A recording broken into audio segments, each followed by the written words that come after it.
Today in the show we have Project Ensemble by the Hong Kong Monetary Authority, the Wyoming DAO law, Gluwa with eNaira in Nigeria, and so much more. I'm your host Mauricio Magaldi, and this is Block Drops, your weekly digest on blockchain for business. These news are not a form of endorsement, sponsorship, or encouragement for consumption and are meant for educational purposes only. In the first drop today, we go back to the world of CBDCs. We haven't spoken a lot about CBDCs in a while, and this is coming out of Hong Kong. The Monetary Authority of Hong Kong announced Project Ensemble, which is focusing on wholesale CBDCs. CBDCs are central bank digital currencies, and it's the central bank way of entering the crypto space while keeping or retaining some control over monetary policy by leveraging the decentralized infrastructure. The goal of the project is to support the development of the tokenization market in the island, and will seek to explore financial market infrastructure innovation through the means of blockchain. And the goal is to facilitate what they call interbank settlement of tokenized money through a WCBDC. The goal to start the project is on tokenized deposits, which are, according to the announcement, digital representation of commercial bank deposits issued by commercial banks and made available to the general public. The goal is to use CBDC as the foundation and allow the banks or the commercial banks to issue tokenized deposits backed by the wholesale CBDC. And those tokenized deposits will be used for settling tokenized asset transactions, optimize financial flows, and hopefully reach a space of innovation in what HKMA expects to be the tokenization era. The core of the project, it will be handled through a sandbox, which has been probably one of the favorite formats of central banks all over the world in the recent years to manage innovation. And it will give way to further research and testing on tokenization use cases, including settlement of tokenized RWAs, the real world assets, such as green bonds, carbon credit, charging stations for electric vehicles, aircraft lending, bill of lading, which we spoke about last week, electronic bill of lading for trade finance, and further treasury management. The goal is to bridge the gap between tokenized assets and their counterpart liquidity in money transactions, which is usually where some of these concepts of RWA tokenization fall short, is that they're not looking into the liquidity that is necessary to actually move the asset that has just been tokenized. They'll continue to work with the market. According to the announcement, they're going to establish a WCBDC architecture community with the participation of local and international banks. They'll continue to play with industry participants, technology companies, and the overarching CBDC expert group that has helped with the projects up until now, and will continue to partner with Cyberport and the Hong Kong Science and Technology Parks Corporation. This project ensemble is one of many projects of the innovation portfolio of the HKMA. Other projects include tokenization markets, the eHKD, the Hong Kong dollar, the collaboration with the BIS Innovation Hub that has an office in Hong Kong, projects such as mBridge, Dynamo, and Genesis, which we've covered in the show a couple of times. And obviously, the goal is to expand on the use cases with the participant groups that have been engaged up until now in all of this innovation sandbox, according to the announcement. For us here in the show, it's one of those things that kind of harkens back to an analysis we did on the Drax project. Drax is Brazil's CBDC. It is a dual layer architecture. The same way there is a wholesale CBDC that exists between the banks and the central bank. So that is permissioned EVM type implementation.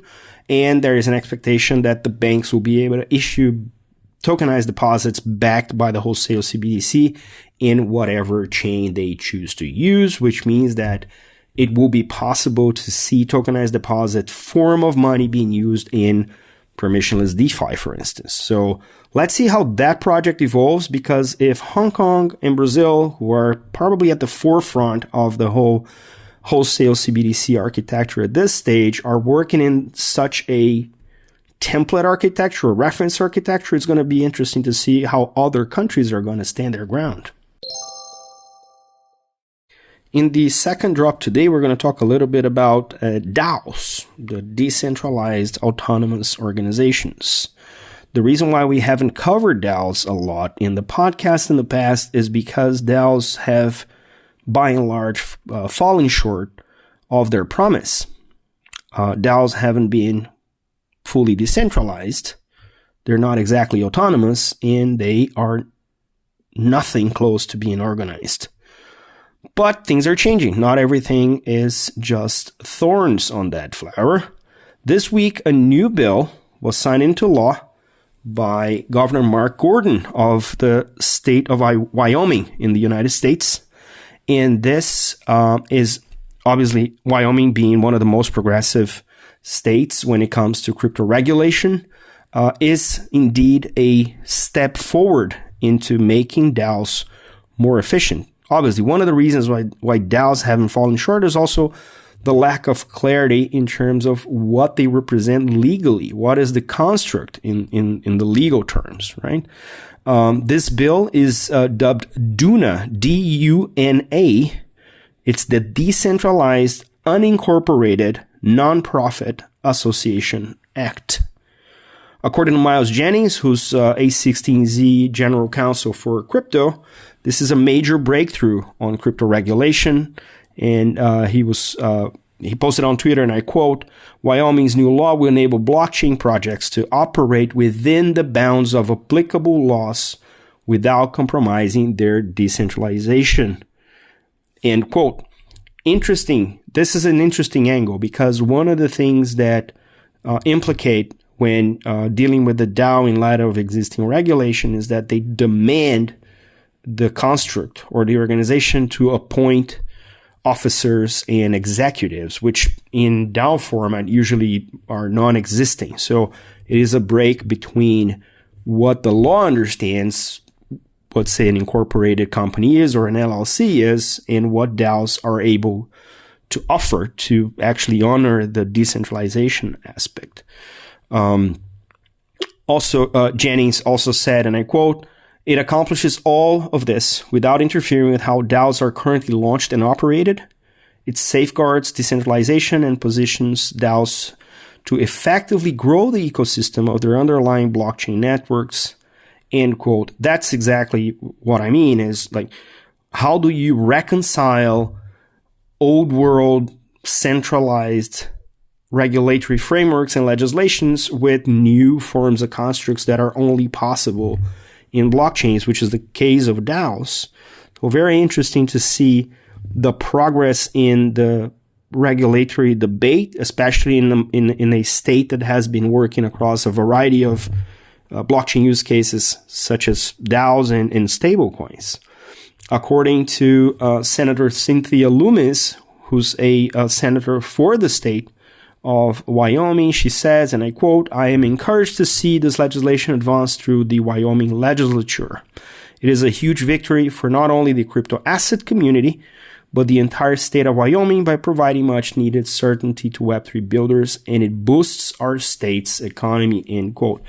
It definitely does, because now if you're running a DAO as a community, you have all of the incentives to actually go explore the possibility of landing your DAO under the new DUNA law in Wyoming. And that's obviously something that attracts a lot of observation.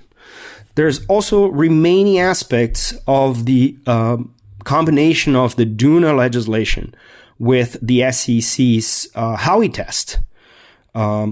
According to Jennings, again, it is a way of, Duna provides a way to disassemble the Howey test for the DAO related tokens, because Duna recognizes the DAO as an inherently decentralized entity, which kind of passes the test in terms of being a common enterprise. So there's no officers, there's no directors. So this kind of disconfigures the situation when it comes to DAO. Again, I'm not a lawyer. This is not a legal advice, but interesting progress in one of the most prominent states in the US. And let's see if this picks up, because other states will start to see the competition coming.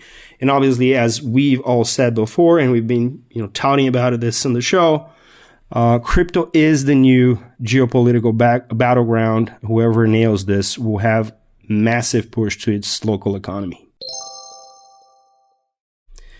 We're going to talk again about CBDCs, but this time we're going to talk about retail CBDCs. I'm not a big fan of retail CBDCs, and many people are not. Maybe that's why the eNaira, one of the first CBDCs, the retail CBDCs to be implemented, it's the CBDC of Nigeria, hasn't picked up a lot of activity.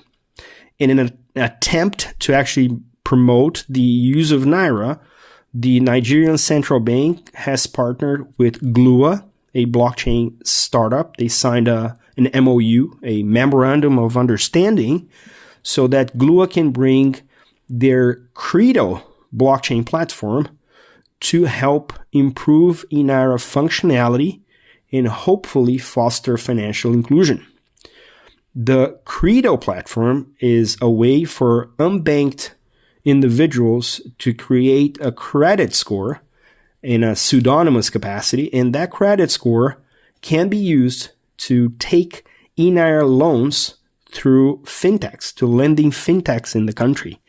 The goal of integrating with Credo is to enable easier loan origination, tracking of the loan lifecycle, settlement for the installments, and the overarching credit score for these individuals, so that local fintech lenders can actually benefit from using that data.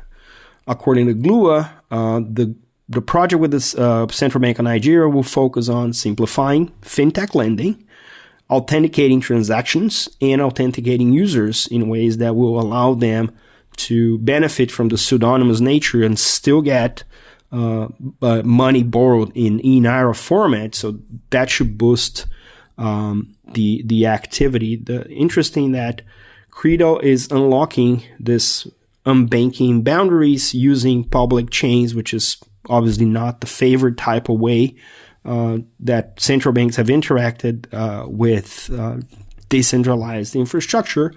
But the overarching Gluwa platform focus on tokenization of real world assets, which is one of those recurring patterns in the interface between traditional finance and decentralized finance, and allowing these folks to having a pseudonymous credit profile. These clients of the fintech lenders can qualify to participate in global investment pools, which then allow them to have access to credit, which otherwise they wouldn't have. So very interesting way of using blockchain, using enhanced data, and partnering with the central bank. So I think this project merits commenting for three basic reasons. First, it seems to be taking financial inclusion front and center, which has always been a promise of the blockchains, right? So this seems to be that one angle that has been missing for most DeFi projects. So this is one positive.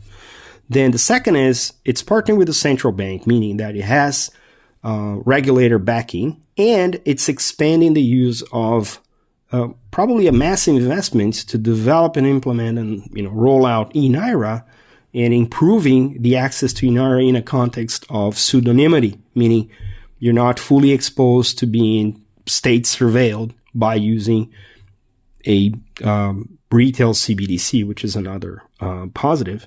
And the third is it creates more business to lending fintechs in the country, which by and large is one of the hardest points of entry for fintechs in financial services, is lending, because lending requires long history for credit scoring. It requires a lot of risk management, and the ability to do that in tandem with a global investment pool, the CBDC, and then on and off chain credit scoring data might create a beneficial spin in a positive cycle for the lending fintechs. And if this breaks through, this might be one of those patterns we're going to see emerge in other countries in the global south that have been tapping into CBDCs, but not exactly knowing what to do with that when it comes with retail. This might be the one layer of abstraction needed to push that adoption forward.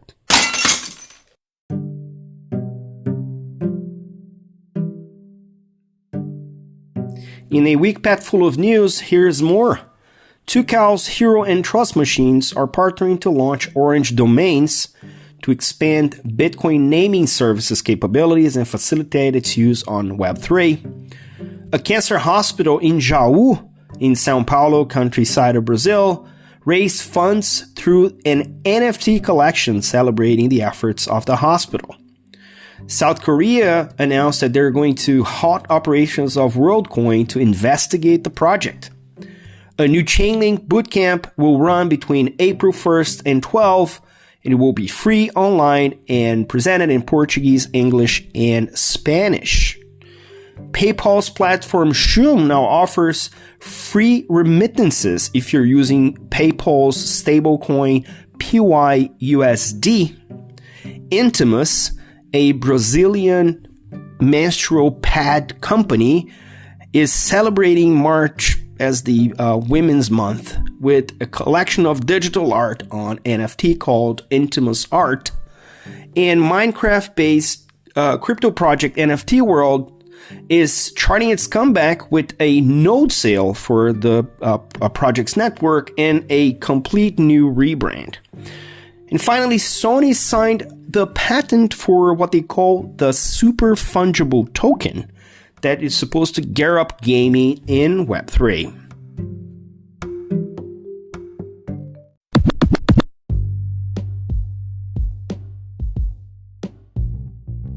Catch us online. We're on Instagram at blockdropspodcast, on Twitter at blockdropspod or 0x Mauricio. We're on Lens at blockdrops.lens. We have a newsletter on LinkedIn. Write to us at blockdropspodcast@gmail.com, and you can listen to the Blockdrops podcast at Spotify, iColab, Faberbund Tech, and all of the other major streaming platforms. Yay! Shoutouts today to the people who shared the links you will find in the episode notes. Shaili Adinolfi, Bruno Schmidt, Gustavo Cunha, Victor Valente, Patrick Carneiro, José Fernandes da Ponte, Ari Redboard, Renata Couto, Anders Christensen, John Ennis, e Bruno Agra. Don't forget to leave the ratings on your favorite player. This is all for today. Stay rare, stay weird, LFG.